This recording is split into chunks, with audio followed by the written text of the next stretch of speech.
Hello everybody, welcome to my channel back. Today, one of the biggest chess tournaments, Tata Steel, has been kicked off in ChessA-Z in the Netherlands, and the players are already played their first round, and we have seen actually a lot of nice games in the Masters and also in Challengers category, and I was just trying to follow all the games as much as possible, but of course, in between those games, among those games, there was a game was most interesting one, not because of the game, because of the players, or actually one player who was the our recent world champion Gukesh Gukesh Domaraju, because this game officially was his first game after becoming world champion as a world champion. So everybody was having a eye on this game, like how this new world champion will performance in his first game after winning the crown. And because last year we haven't seen good performance um, uh, from a former world champion, Ding Liren, and everybody was just complaining how world champion is this guy, and but yeah, that's a different story. And this year, yeah, this is a bit different than last year, because this year it's already being around 1 month is passing after World Championship tournament, and we already seeing our world champion in a new um, tournament and trying to play and show us some games. So maybe I made a bit long introduction than should be. Let's go dive into the game. What happened? Yes, Gukesh plays knight g3, which is one of the most common openings we have seen from Gukesh. Of course, not was in World Championship, but in other tournaments, we always, most of the times, not always, most of the times, we seeing Gukesh prefers to play reti opening, and he also mentioned reti opening is his favorite opening in one of his interviews, and that's what we're seeing in this game as well. And after knight f6, it becomes obvious we're gonna see some symmetric variation of reti for a few moves, at least until some point. And here after g3 d5, bishop g2 c5 castling, and knight c6, d4 e6 c4, d takes c4, queen a4, bishop d7 takes c5, and bishop takes c5 back, and queen takes c4, and coming here with tempo to attacking on this bishop. And of course the bishop goes back, and after bishop, Gukesh still develops his pieces, and he plays knight c3. And after knight c3, like these all are theoretic moves, and we haven't seen something extraordinary or unusual yet. And after knight c3, and Anish also castling, and here already we're seeing e4. E4 is aiming to control this d5 square in the center, and also this is one of e4 is one of the how do you say, like most typical moves of reti opening. If you play reti opening, probably in some point you will push e4, and that's what we're seeing here. And after this, of course, Anish Giri plays rook c8, which is coming to this line to have a look on the queen. And if you have a we hearing this recommends from top level grandmasters as well. They always saying, if your queen is in this type of position, if there is any piece looking at him, even this is a like, even if there is another piece in between, but still you should run away, because this is actually so simple. But let's shortly explain why. Because if you will um, decide to keep your queen here and play like that, let's say you're playing, okay, like you're playing and you're developing your pieces, but always when you're calculating, you have to calculate one more thing than should be. that's one more thing is about this queen. You always have to calculate about this knight, because this knight any moment can go somewhere with some tempo, and then you won't be able to answer that knight properly, and because you will have to take care of this queen first, because this is asking to your queen. So as soon as possible, in this type of positions, we should run away. And that's what Gukesh doing, and he plays queen e2. After queen e2, Anish plays bishop c5, which is best move. But for some reason, we will know what is that reason. But for now, it's some reason. And Gukesh thinks here like for 35 minutes. He calculates something, but it's actually just they played only 12 moves each. And what can be that much interesting for Gukesh haven't played, or is not sure about the position or something. These all things like a bit low possibility, because as I said before, Gukesh played rate opening for a lot of times, and of course he knows what to play in this position, which is just 12th, 13th. Yeah, now he's gonna play his 13th moves. So this should be clear for him, but for some reason he took his 35 minutes to play bishop g5. Bishop g5 actually is not bad move, but also not good move, because before this, you know that fight always starts with really little advantage, but after g5 is it is even really small, really like slightly better for black. So we're seeing here actually after bishop g5, Gukesh gives his yeah, it gives some chance gives some chance to black. And here, of course, just natural move is h6, which Anish also played.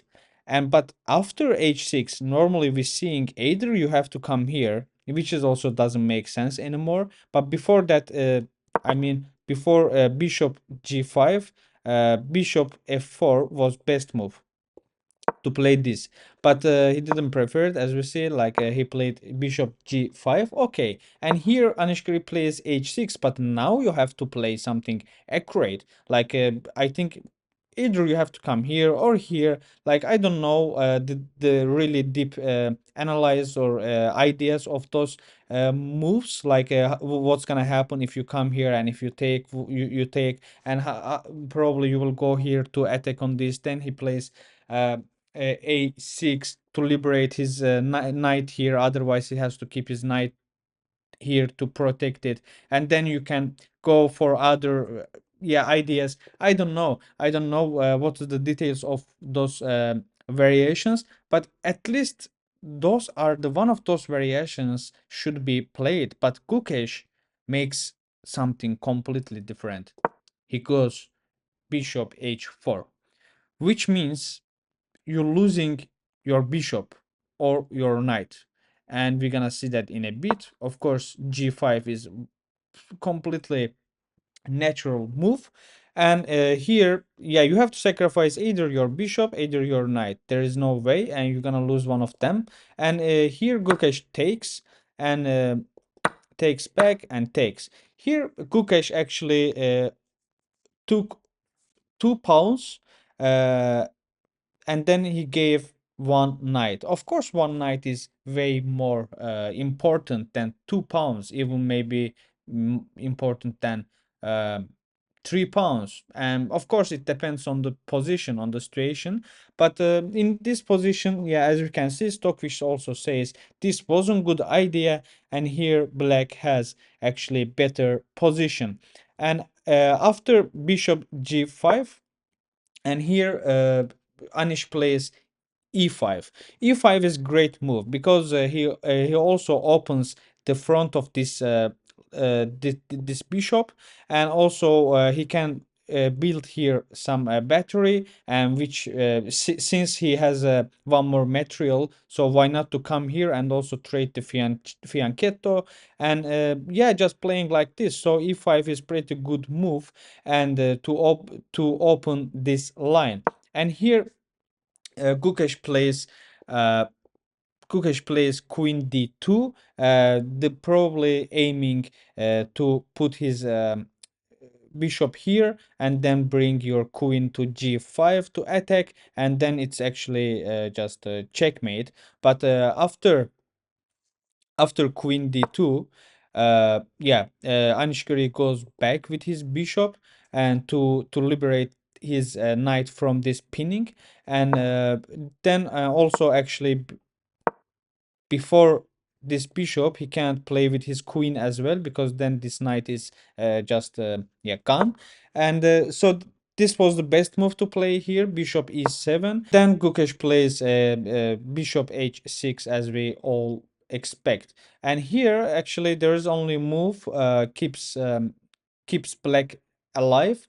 This is a king h7, even though you're giving this, because let's say if you run away, this is just checkmate in yeah, in two moves. So that's why actually this is the only way to keep blacks alive. And also, even though he losing his rook, and actually it is still not big problem for black, because technically white gave two pieces for one rook, which is not okay. And in low rating games, like I also used to do that, and still I have seen that in some tournaments when I play against the low rating people, they thinking like, okay, rook is more important than knight and bishop, but not at same time. I mean, you don't have to give your one knight and one bishop for one rook. No, it's not good. It's even losing for you. And that's why black doesn't have to be worried here. Even though he takes his rook, it's still okay. And but here Anish takes it with bishop. Probably I understand, like probably he thinks like in the future, if he will come here and if he will open this line with e4 and e5, and then this bishop will be okay to protect this king here. But actually to take it with queen was better. Like of course the taking this bishop also doesn't lose, and actually there is no any big problem for black. But here to take it with queen, it still keeps black is on advantage, because here like white, even though let's mention it, even though black has how to say it, like black's king is looks unsafe and very open in this area, but white actually cannot create any attack quickly, because queen is the only piece is active on white side. And this knight also is here, but this knight is really far away from this king. So white needs some time to bring up some other pieces to this area to create some attack. But until that moment, Stockfish says like, okay, bring your queen here, and until that moment you will go here, and meanwhile building up your defense line here, and also your queen will be on this side, on king side, to create new attacks. Because if you come here and after this he needs to open here, otherwise it's checkmate. And so a lot of variations, and even if you open it you can take it, and if you take, you're still taking, and it's checkmate. So to keep your queen here is way better and gives you more opportunities to win this game. But Anish Giri missing that, and he thinks to take it with bishop is better. And here a game already almost becoming equal. For it, Stockfish says it's missing. Why it's missing? Because it says like best move is rook d1, and he will play bishop g4 to attack on this rook. Then you're coming here, he takes, you take, and coming to here with tempo to his queen. And here he needs to play knight d4, And yeah, this is the way you need to play. It says like then you take it, and yeah, then probably he takes sorry, queen x e5, then rook x c3. You, you can't take it because then you're losing. Oh yo yo yo yo, knight like this, and this. Yeah, okay, okay, okay. So you can't take it actually. Then it takes. You just take this. Yeah, so it says just keep it this way. So black that play that way. But here Gukesh plays f4, which is also understandable. He just want to open up this line, and since his uh, opponent needs some time to create some attacks, and until that moment let's go for attack and just open this area and bring more pieces here, so we'll be okay. That's what we was aiming probably. And after f4, of course he doesn't take it. He plays bishop f6, sorry, bishop e6. And bishop e6, he want to trade to queens, but here But here we're seeing knight d5. After knight d5, Anish plays knight b4. Knight b4 is not free, by the way. You can't take it. If you take, your queen is just gone and kaput. And here Gukesh takes, and knight goes g4, and then he brings his rook to d1. And then we thinking, okay, like here of course it goes back, but because actually why it is brilliant move, uh because it looks like giving away this knight. Now, before, if you moves before, we weren't able to take it, because then he was taking our queen, and now our queen is protected with our rook. Why not to take it? Because still we cannot take it. You take it coming, and then you lose your knight. And it comes here with tempo, and I mean not here. Yeah, tempo and this knight and a lot of things going on. It's completely winning for black. So that's why it is a brilliant move, and he cannot take this knight. It's not free. And here Gukesh missing this move. He probably missed that this knight protects c2. Maybe he didn't miss, but I really don't know why did he play a king h1, because it was blunder, and it gives tempo to the white to bring his knight to bring his rook to this line, and which even which might lead blacks to win.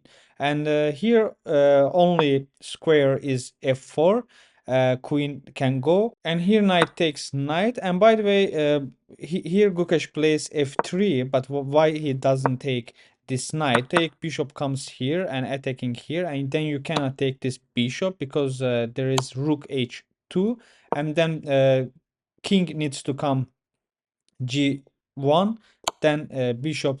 After bishop c5, it's just mate in like, yeah, it's going to be mate. So not soon, but also soon. And that's why he cannot take it, and Gukesh just goes to queen queen f3. And here uh Gukesh had only like Gukesh played this uh when he had only 7 seconds. And then Anish Giri had more than 10 minutes. And Anish Giri thinks for 6 minutes and doesn't see this. Because after this, if you take it, you coming here, comes, taking, and again you take it back, and it goes back.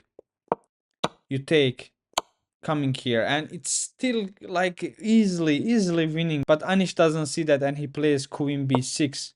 Queen b6 is in a great move, still winning for black, but yeah, missed his big chance.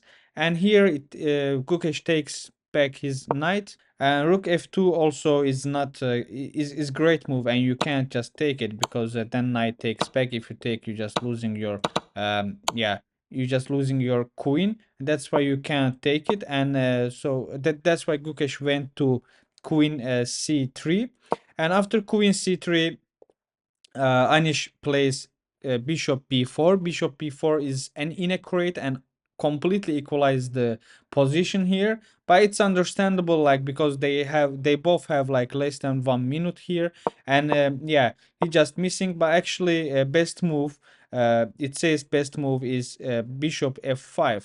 Come here if you will come here with tempo, and just come here, and if you will take it, come here, so he can't do anything. And here also we can't take this queen, then it promotes, and it's actually completely winning for white. So this is the only move black needs to play here, and but after this, nothing actually so dangerous for black.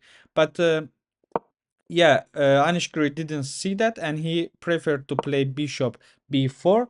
And after bishop b4, queen c1 is great move, because now he's asking to come here, and probably he will Gukesh will have uh, constantly check, and then it will be draw, and that's how black missing to winning here, as I understood the position. And then Anish plays bishop f5. Now he plays that, and queen g5. After queen g5, bishop goes back, which is understandable. He want to come here with attack, and also in that if in this case, and he protected with bishop. So, but here Gukesh makes another inaccuracy move, and he plays queen h4, like instead of queen h5. Yeah, what he needs to play, black should have played king g8, and then e6. After e6 takes, knight comes here, he has to take it, then you take it back, and probably what he's playing here, like queen g5 and bishop g6 and h3. So it goes like this, and still winning for bishop for black. But Anish doesn't see that, and he plays bishop h6. And again he missing his winning chance. And after rook e1, bishop queen takes b2, and here we're seeing another blunder from Gukesh. Like, as we can see, Anish had a lot of chances to win this game, and Gukesh just made everything to give this game away, like to hand this game to Anish.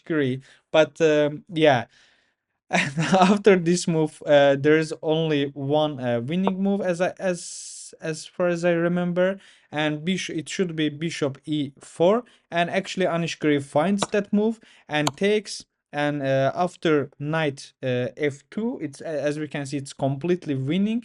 And yeah, it's just gonna be checkmate in a few moves. But after king g1, there was really one obvious move. I would ask you to stop the video now and think about to find that move, and just challenge yourself if you will find that move, because during the watching the game we found that move. I think it's not that